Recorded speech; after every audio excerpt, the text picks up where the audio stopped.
സഹോദരരെ, വിശുദ്ധ യോഹന്നാൻ എഴുതിയ സുവിശേഷം അധ്യായം 8 വാക്യങ്ങൾ 49 മുതൽ 59 വരെ.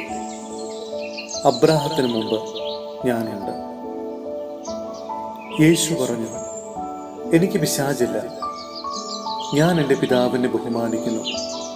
നിങ്ങളാകട്ടെ എന്നെ അപമാനിക്കുന്നു. ഞാൻ എൻ്റെ മഹത്വം അന്വേഷിക്കുന്നില്ല.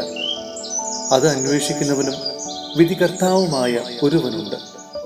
സത്യം സത്യമായി ഞാൻ നിങ്ങളോട് പറയുന്നു, ആരെങ്കിലും എൻ്റെ വചനം പാലിച്ചാൽ അവൻ ഒരിക്കലും മരിക്കുകയില്ല. യഹൂദർ പറഞ്ഞു, നിനക്ക് പിശാചുണ്ടെന്ന് ഇപ്പോൾ ഞങ്ങൾക്ക് വ്യക്തമായിരിക്കുന്നു. അബ്രാഹാം മരിച്ചു, പ്രവാചകന്മാരും മരിച്ചു. എന്നിട്ടും എൻ്റെ വചനം പാലിക്കുന്ന ഒരുവനും ഒരിക്കലും മരിക്കുകയില്ല എന്നു നീ പറയുന്നു.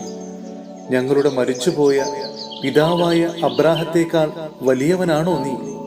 പ്രവാചകന്മാരും മരിച്ചുപോയി.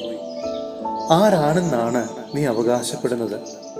യേശു പറഞ്ഞു, ഞാൻ എന്നെ തന്നെ മഹത്വപ്പെടുത്തിയാൽ എൻ്റെ മഹത്വത്തിന് വിലയില്ല.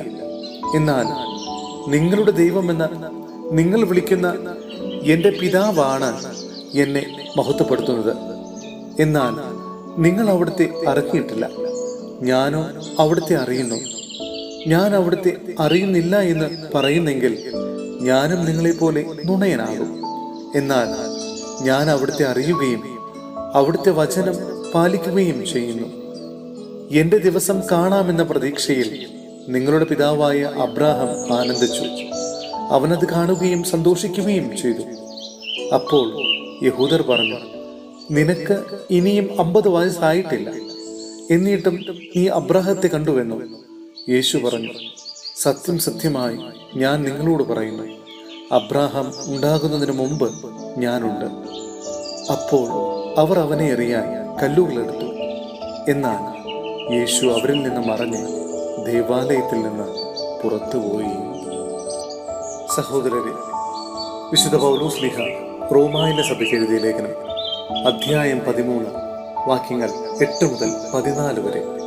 പ്രകാശത്തിന്റെ ആയുധങ്ങൾ ധരിക്കുക. പരസ്പരം സ്നേഹിക്കുക എന്നതൊഴികെ നിങ്ങൾക്ക് ആരോടും ഒരു കടപ്പാടും ഉണ്ടാകരുത്.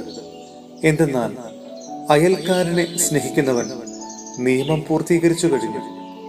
വ്യഭിചാരം ചെയ്യരുത്, കൊല്ലരുത്, മോഷ്ടിക്കരുത്, മോഹിക്കരുത് എന്നിവയും മറ്റേതു കൽപ്പനയും നിന്നെപ്പോലെ നിന്റെ അയൽക്കാരനെ സ്നേഹിക്കണം എന്ന ഒരു വാക്യത്തിൽ സംഗ്രഹിച്ചിരിക്കുന്നു.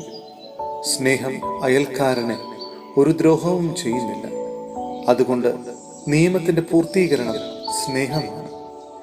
ഇതെല്ലാം ചെയ്യുന്നത് കാലത്തിന്റെ പ്രത്യേകത അറിഞ്ഞുകൊണ്ട് വേണം.